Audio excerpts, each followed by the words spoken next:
মাগরিবের নামাজে তো কি জোহরে বোঝা যাইতো না, আসরে বোঝা যাইতো না। ইমাম সাহেব মাগরিব এশা আর ফজরে তো জোরে পড়ে, তো মাগরিবে যখনই আলহামদুলিল্লাহ টান দিত তখনই বুঝতাম কোরআন পড়া শুদ্ধ না। ম্যাক্সিমাম মসজিদের কোরআন ইমামদের কোরআন পড়া অশুদ্ধ ছিল, সেই 80 দশকের কথা বলি আমি তখন।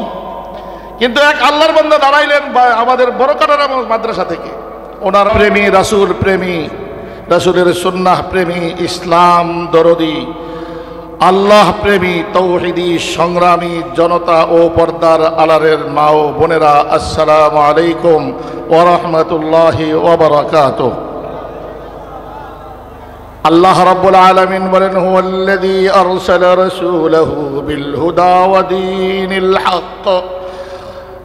আল্লাহ ওই সত্তা যিনি তার রাসূলকে দুনিয়াতে পাঠিয়েছেন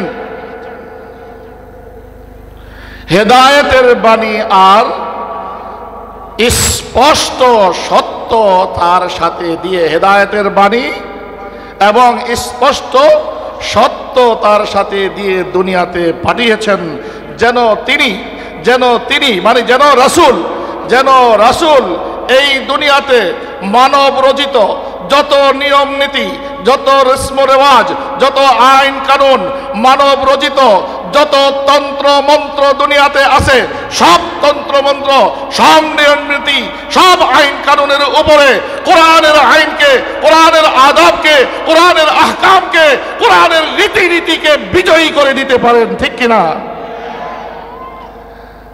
তাহলে মূল ঘটনা কি? রাসূল পাঠাইছেন দুনিয়াতে, তার সাথে কোরআন পাঠিয়েছেন সত্য এবং ন্যায়ের মানদণ্ড হিসেবে।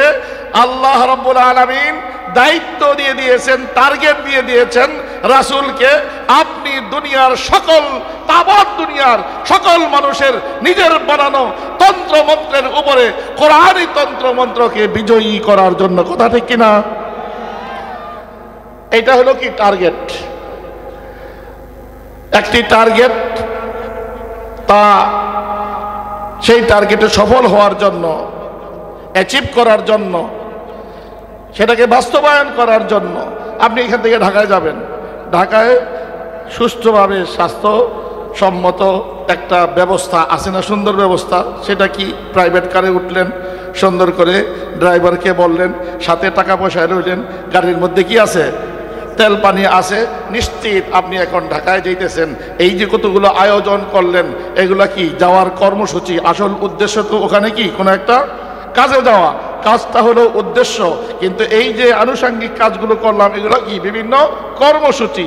এই কর্মসূচিগুলি যে যত সুন্দরভাবে, যত সুচারুভাবে আঞ্জাম দেবে, তার সফরটাও ততটা বেশি নিরাপদ হবে, কথা ঠিক কিনা? তাহলে একটি টার্গেটকে ফুলফিল করার জন্য, একটি মাকসাদকে অর্জন করার জন্য, একটি উদ্দেশ্য হাসিল করার জন্য কিছু কি কর্মসূচি থাকে। রাসূল করিম সাল্লাল্লাহু আলাইহি ওয়াসাল্লাম যেই বংশে আসছেন, সেই বংশে একেবারে গোড়ার দিকে একজন নবী আছেন, তার নাম কি? ইব্রাহিম আলাইহিস সালাম। কি বলেন, কি নাম?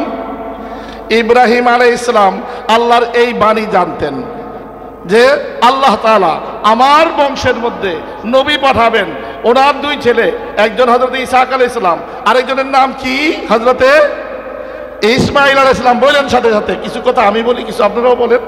হযরত ইব্রাহিম আলাইহিস সালামের দুই ছেলে, একজনের নাম হযরত ইসহাক আলাইহিস সালাম, আরেকজনের নাম হযরত ইসমাঈল আলাইহিস সালাম। হযরত ইসহাক আলাইহিস সালামের বংশের যত নবীরা আসছেন, সব নবীদেরকে বলা হয় বনি ইসরাইল। বনি ইসরাইল। ইসহাক আলাইহিস সালামের এক ছেলে আছে, তিনিও নবী, তার নাম কি? ইয়াকুব আলাইহিস সালাম। এই ইয়াকুবের আরেকটি নাম হলো ইসরাইল, যার করে বনি ইসরাইল মানে ইসরাইলের বংশধর। তাহলে হযরত ইব্রাহিম, হযরত ইসহাক, তার ছেলে হযরত ইয়াকুব, যার নাম ইসরাইল, হযরত ইয়াকুবের ছেলে হযরত ইউসুফ আলাইহিস সালাম। এই বংশের ধারায় অসংখ্য আম্বিয়া কেরাম দুনিয়াতে কি করছেন?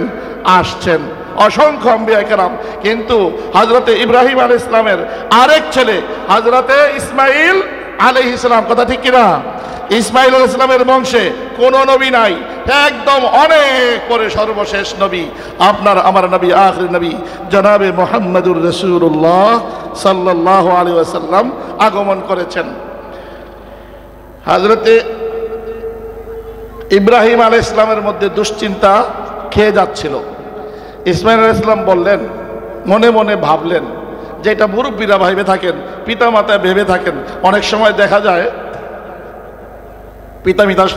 পিতা মাতা সব ব্যবস্থাপনাই করেন, ছেলেপেলেদের ব্যবসা বাণিজ্য দিয়ে যায়, চাকরি বাকরি দিয়ে যায়, বাড়ি গাড়ি করে দিয়ে যায়, তারপরেও মনের মধ্যে কি একটা থাকে, আর এই যে কঠিন জমানা আইছে, এই জমানায় এই সময়ে আমার পুত আমার মাইয়া এগুলো তো কি আসলে সরল মনা, এগুলো যে সরল সহজ, আমি তো কোনো না কোনোভাবে কি ছয় নয় করে দুনিয়া কাটায় গেলাম, কোনো রকম ভালোই কাটায় গেছি, ওদের জন্য বাড়ি গাড়ি করছি ঠিক, এগুলো হারাইতে কয়দিন লাগবে, এগুলো ঠিকঠাক মতো নিজের উদ্দেশ্য সফল করতে পারবে কিনা, সুন্দর জীবনযাপন করতে পারবে কিনা, এই ধরনের দুশ্চিন্তা হয় কি হয় না? হয়। মুরব্বীদের এটা হওয়াটাই স্বাভাবিক, এটা হয়।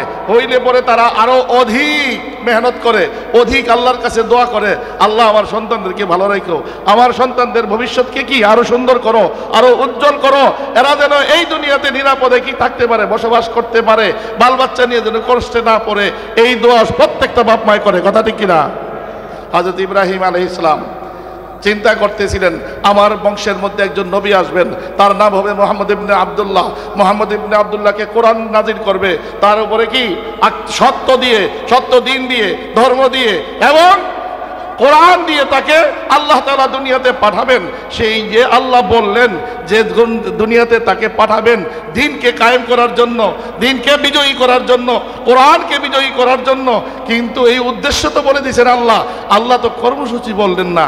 এইটা কিভাবে আমার সন্তানের মধ্যে, আমার বংশের মধ্যে মোহাম্মদ কিভাবে বিজয়ী করবে, এই ভাবটা কি, এটা তো আল্লাহ বললেন না, কর্মসূচি দেন নাই। উদ্দেশ্য টার্গেট নির্ণয় করেছেন আল্লাহ, যে টার্গেট হলো নবীকে পাঠাইছি, নবী কোরআনকে কি করবে, কোরআনের রাজ কায়েম করবে, কোরআনকে বিজয়ী করবে, কথা ঠিক কিনা? হ্যাঁ, এখন ওই চিন্তা ওনাকে খেয়ে যাচ্ছিল, কাকে? হযরতে ইব্রাহিম আলাইহিস সালামকে। হযরত ইব্রাহিম আলাইহিস সালাম কোনো একটি মহেন্দ্রক্ষণের, কোনো একটি শুভ লগনের অপেক্ষায় ছিলেন। এমন সময় আল্লাহ তাআলা হযরত ইব্রাহিম আলাইহিস সালামকে হুকুম করলেন কাবা শরীফ নির্মাণ করার জন্য। হযরত ইব্রাহিম আলাইহিস সালাম তার পুত্র হযরত ইসমাঈল আলাইহিস সালামকে সাথে নিয়ে একসাথে বাপ পুত্র দুইজনে মিলে কি করলেন? কাবা শরীফ পুনর্নির্মাণ করলেন। কাবা শরীফ পুনর্নির্মাণ করার পর এখন স্বাভাবিকভাবে আমরা, আমাদের সমাজের মানুষরা, আমরা যদি কি করি, নতুন কোনো অর্জন হয়, নতুন কোনো অ্যাচিভমেন্ট হয়, কোনো কিছু যদি আমরা নিয়ামত পাই, তার একটা শুকরিয়া আদায় করি কি করি না?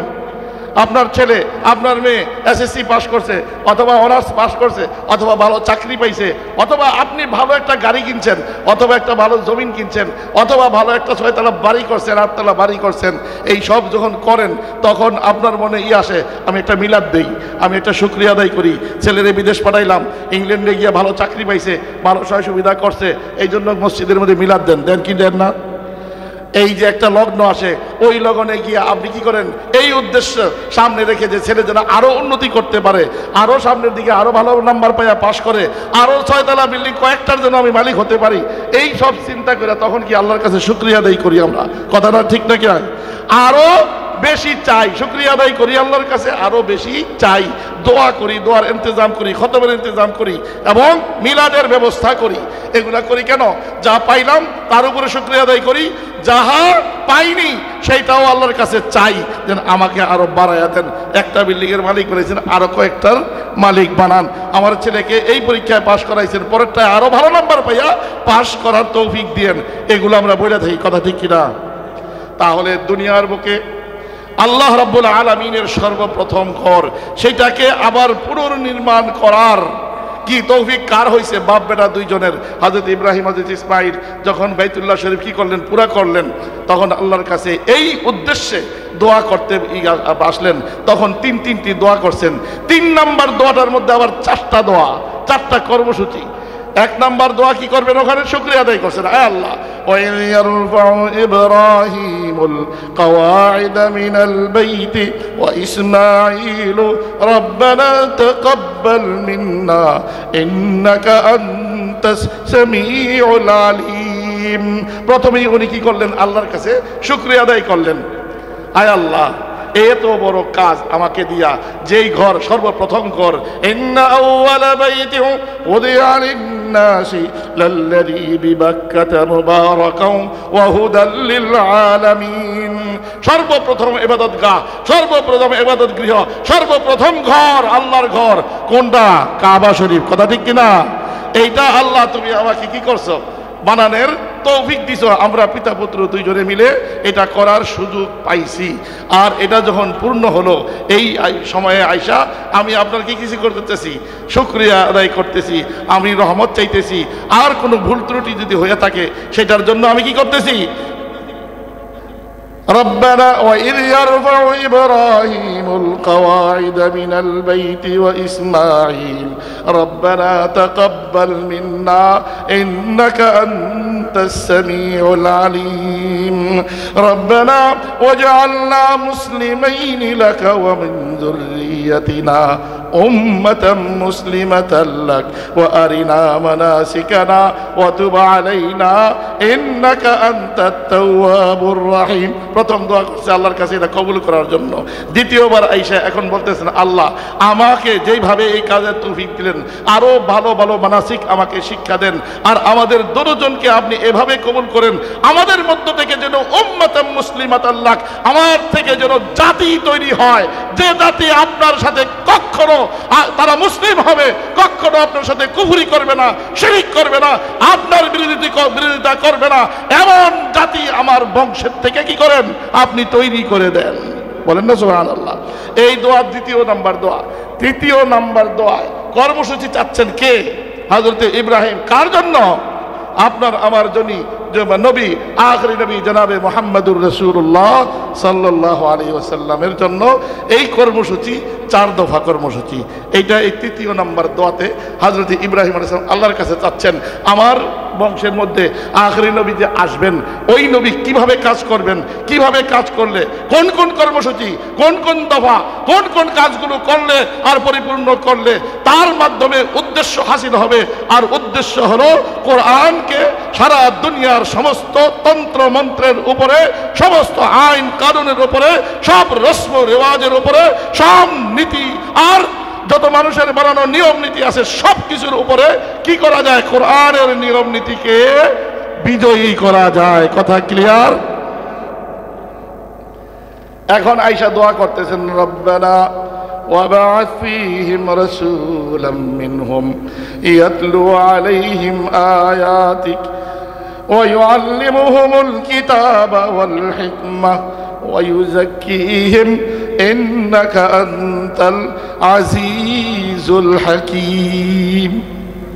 আল্লাহ গো, এই মহেন্দ্রক্ষণে, এই শুভক্ষণে, এই লগনে যখন আমি আপনার ঘর বানাইছি, আপনার কাছে আমরা দুইজন বাবা আর ছেলে মিলে দোয়া করতেছি, আমাদের বংশে যেই নবী আসবেন, এই নবী যেন এই বংশের ভাষাভাষী হয়। এমন নবী পাঠায়েন না অন্য ভাষাভাষী। এইখানে নবী পাঠাইছেন আরেক এলাকা থেকেই না, তা যেন না হয়, এই বংশের থেকে এই ভাষারই কি নবী পাঠাবেন। নবী এমন কথা বলতেছেন উম্মত বুঝে না, দোভাষী লাগে। দোভাষী থাকলে দিন বুঝবে, না থাকলে কি দিন বুঝবে না। এইটা হলে কি বিপদ ঘটবে কি ঘটবে না? এই জন্য ইব্রাহিম আলাইহিস সালাম বলতেছেন, আল্লাহ তাদের মধ্য থেকে একজন নবী পাঠান, তার রঙও তাদের মতো রং টং হবে, চালচলন বলনে তাদের মতো হবে, তার কথাবার্তা তাদের মতো হবে, ভাষা তাদের মতো হবে। তাহলে তার নকল হারকত, তার প্রত্যেকটা কাজ কর্ম বুঝতে, কথাবার্তা বুঝতে সহজ হবে। প্রথম যেই কথাটা বলবেন, কি করবেন উনি? আয়েশা নবী পাঠাইলেন, এই নবী আয়েশা, এই নবীর সাথে যেই কোরআন পাঠানো হবে, ওই কোরআনের বিশুদ্ধ ইয়াতলু আলাইহিম আয়াতিক। আল্লাহ আমার বংশে আগত যে নবী, ওই নবীকে তাদের মধ্যে পাঠান। এই নবীর যে কাজ হবে, প্রথম কাজ হবে কোরআনকে বিশুদ্ধ ভাবে পড়ে শোনাবে, কোরআন পড়া শিখাবে, কোরআন পড়ে শোনাবে বিশুদ্ধভাবে, আর কোরআন পড়া শিখাবে উম্মতকে। প্রথম কাজ 4 দফা, কিন্তু বারবার বলতেছি 4 দফা। এই 4 দফার কোন দফাটা আমরা পালন করতেছি, কতটুকু পালন করতেছি, কত মার্ক পাচ্ছি? আমাদের এই দেশটার মধ্যে কত পার্সেন্ট মুসলমান বলেন দেখি? হ্যাঁ, 100% না। কেউ 92 বলে, কেউ 94 বলে, আমি কি 90%ই হোক, কে কমটাই ধরি। 90% মুসলমানের দেশ। এই মুসলমানরা আমরা আজকে 54 বছর পর্যন্ত আমরা মেহনত চালাচ্ছি। 54 বছর আগে আরো 24 বছর পাকিস্তান আমলে মেহনত হয়েছে, এর আগে যা হয়েছে তা বাদই দিলাম। তাহলে এই যে 70-77 বছর পর্যন্ত এই দেশটার মধ্যে, এই ভূখণ্ডে ইসলামকে বিজয়ী করার জন্য আলেম ওলামারা, পীর মাশায়েখরা, মাদ্রাসার হুজুররা, ইমামরা, খতিবরা, মুসল্লিরা সবাই খালি কয় কি? আল কোরআনের আলো ঘরে ঘরে, আল কোরআনের আলো। তো জ্বলে না কেন আলো? কোরআন কি পড়া হচ্ছে না আমাদের? তাহলে হযরত ইব্রাহিম নবী মুহাম্মদুর রাসূলুল্লাহ সাল্লাল্লাহু আলাইহি ওয়াসাল্লামের জন্য যেই কর্মসূচি চাইছেন, তার প্রথমটা হলো কি? কোরআনের তেলাওয়াত, বিশুদ্ধ তেলাওয়াত করে কোরআন শোনাবে আর শিখাবে। কাদেরকে? উম্মতকে। এখন একটু যদি আমরা এটার পর্যালোচনা করি যে বাংলাদেশে আলেম ওলামার সংখ্যা গোটা মানব সংখ্যার মধ্যে, গোটা এই জাতির মাত্র কি 3%। আলেম ওলামা যত আছে এই 3 থেকে 4%, আর বাকিরা কিন্তু আলেম ওলামা না। এইখানে যদি গণি, এখন কি দেখা যাবে 2-4-10 জন হয়তো আলেম বাড়াবেন, আর হাজার হাজার যা আছে সব কি? আলেম না। কথা ঠিক কিনা? তাহলে এই যে গুটি কয়েক আলেম, শতকরা 3 জন আলেম, এরা এই দেশকে, এই দেশের জনগণকে কি ঠগাইতেছে? এরা যে সত্য কথা বলে নাকি কি বলে আল্লাহ জানে। দিন কেন কায়েম হয় না? কোরআন কেন বিজয়ী হয় না? কোরআনের রাজ কেন এই দেশে প্রতিষ্ঠিত হয় না? রাসূলের যে 4টা কর্মসূচি, সেই কর্মসূচি তো এদেরও করতে হবে। লান তাসলুহা আখিরু হাযিহিল উম্মাহ ইল্লা বিমা সালুহাত আউয়ালুহা। এই উম্মতের শেষে যেই শেষ উম্মত, আখিরি জমানার উম্মত, নিজের সমাজকে, নিজের জীবনকে, নিজের রাষ্ট্রকে যদি সাজাইতে হয়, ঢেলে সাজাইতে হয়, পরিশুদ্ধ করতে হয়, সুন্দর বানাইতে হয়, তাহলে একটাই মাত্র পথ, এই উম্মতের শুরু। অর্থাৎ এই উম্মতের শুরু সাহাবায়ে কেরাম। রাসূল যেভাবে সাহাবায়ে কেরামদেরকে নিয়ে কোরআনকে বিজয়ী করেছেন, ঠিক সেইভাবে, ওই তরিকায়, ওই নিয়মেই আবার এই জমানায় কোরআন বিজয়ী হতে পারে। ঠিক কিনা? তাহলে তরিকায় গলত কোথায়? এই 4 কাজ তো আমরাও করতেছি। 4 কাজের আলোচনা একটা একটা করে করবো ইনশাআল্লাহ। আমরা ধৈর্য সহকারে 4টার আলোচনা শুনবো, তো খুব বেশি সময় নেব না, আপনাদেরকেও বিরক্ত করব না। আমাদের আদরের ছেলে, আমাদের ছাত্র, সারা বাংলাদেশের যুবকদের আইডল, আপনাদেরও চাহিদা, আপনাদেরও প্রিয় এবং আপনাদের স্নেহধন্য রফিকুল ইসলাম মাদানী আসলেই আমার আলোচনা ইনশাআল্লাহ শেষ করে দেব। ততক্ষণে এই 4টা কর্মসূচি আপনাদের সাথে একটু আলোচনা পর্যালোচনা করতে চাই। আমি কিছু বলবো, আপনারাও আমার সাথে 2-1 কথা বলবেন, নাইলে ঘুম আসবে। কিন্তু 2-1 কথা বলবেন, কিছু জিজ্ঞেস করলে তার উত্তর দিবেন ঠিকঠাক মতো, যেই না সেনা দিবেন তো ইনশাআল্লাহ? ধৈর্য সহকারে শুনবেন তো ইনশাআল্লাহ? তাহলে একটু মোহাব্বতের সাথে জিকির করেন, লা ইলাহা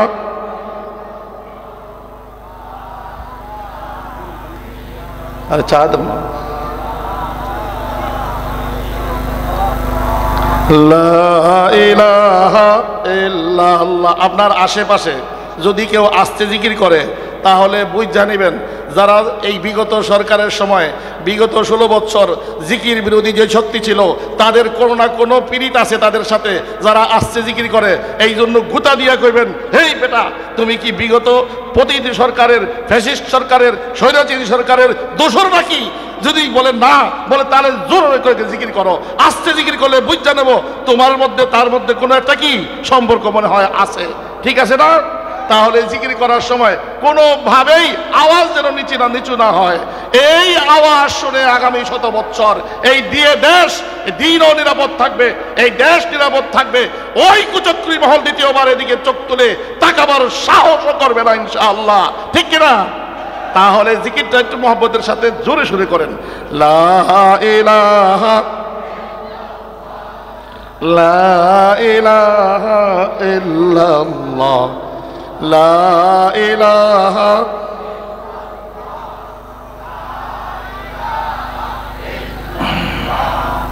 লা ইলাহা ইল্লাল্লাহ লা খালিকা ইল্লাল্লাহ লা মালিকা ইল্লাল্লাহ লা রাযিকা ইল্লাল্লাহ লা ইলাহা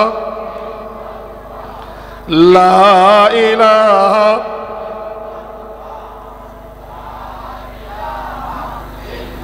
এই কোণার থেকে জিকিরের আওয়াজ আসে না, বোঝা যাবে আপনারা কোন এলাকার। লা ইলাহা ইল্লাল্লাহ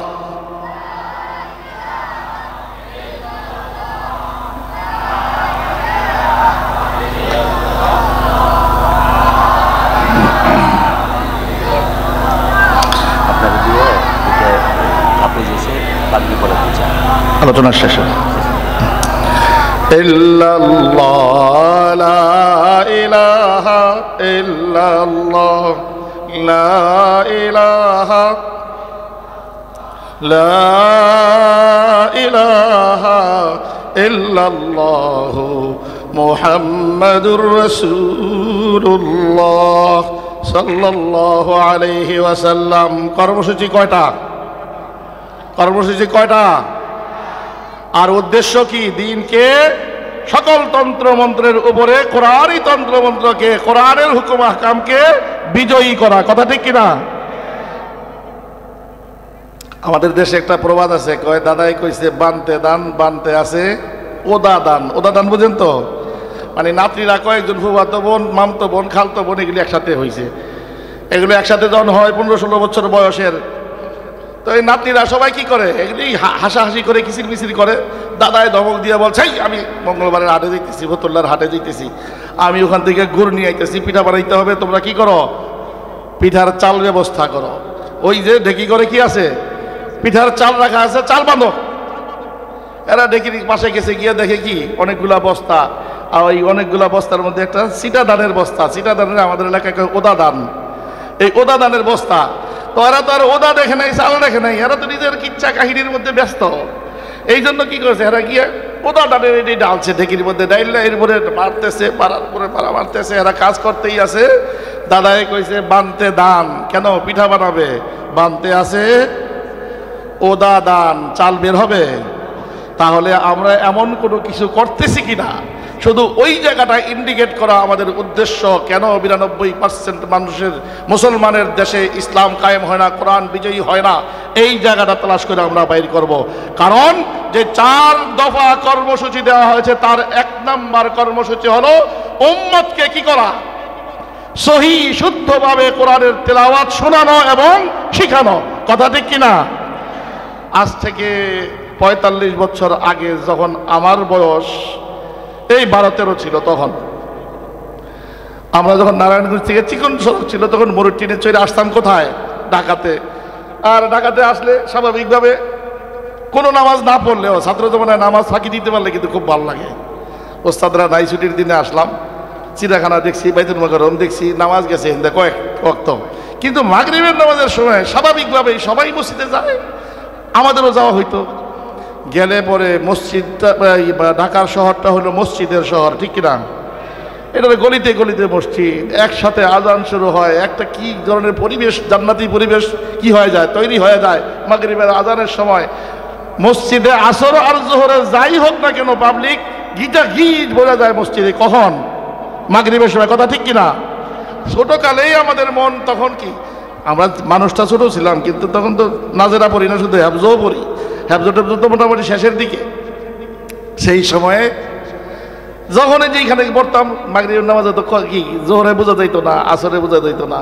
ইমাম সাহেব মাগরিব, এশা আর ফজরে তো জোরে পড়ে, তো মাগরিবে যখনই আলহামদুলিল্লাহ টান দিত, তখনই বুঝতাম কোরআন পড়া শুদ্ধ না। ম্যাক্সিমাম মসজিদের কোরআন, ইমামদের কোরআন পড়া অশুদ্ধ ছিল, সেই 80-র দশকের কথা বলি আমি। তখন কিন্তু এক আল্লাহর বান্দা দাঁড়াইলেন আমাদের বড়কাটারা মাদ্রাসা থেকে। ওনার নাম সারা বাংলাদেশের সকল হাফেজরা জানে, সকল আলেমরা জানে, আপনাদের এলাকায়ও জানেন, সকল ভালো যারা মুসলমান, যারা কোরআনের সাথে সম্পর্ক তারা চিনে। তার নাম হাফেজ আব্দুল হক সাহেব। চিনেন কি চিনেন না? হাফেজ আব্দুল হক সাহেব তখন শেরেবাংলা নগরে একটা ছোট্ট হেফজখানা করলেন। বড় কাটার মাদ্রাসা শিক্ষকতা ছেড়ে দিয়ে গিয়ে ওখানে একটা হেফজখানা করছে। ওই হেফজখানায় উনি অ্যাপ্লাই করলেন আরবে হারামাইনের ইমামরা কিভাবে পড়ে, আরবের হাফেজরা কিভাবে পড়ে, মিশরের হাফেজরা কিভাবে পড়ে, ওই পুরা লাহান সহ ওই সুরে ওইভাবে কোরআনের প্র্যাকটিস করা শুরু করছেন। ধীরে ধীরে সেই হেফজখানা আজকে বাংলাদেশের প্রত্যেকটি উপজেলায়, প্রত্যেকটি থানায়, প্রত্যেকটি শহর উপশহর এবং ইউনিয়ন লেভেলে এমন কোনো ইউনিয়ন বাংলাদেশে নাই যেখানে হাফেজ আব্দুল হক সাহেবের ছাত্র নাই। কথা ঠিক কিনা? হাফেজ আব্দুল হক সাহেবের সেই তরজের সেই নিয়মের হেফজখানা নাই এমন একটি উপজেলাও তালাশ করে পাবেন না। সব জায়গায় আজকে ৪৫ বছরের পরে এখন অবস্থাটা এমন দাঁড়াইছে, কোরআন এতটা শুদ্ধ হয়েছে, সারা শুধুমাত্র ঢাকা নয়, সারা দেশের হাতে করে দুই একটা পাওয়া যেতে পারে, না হয় কোথাও কোনো মসজিদের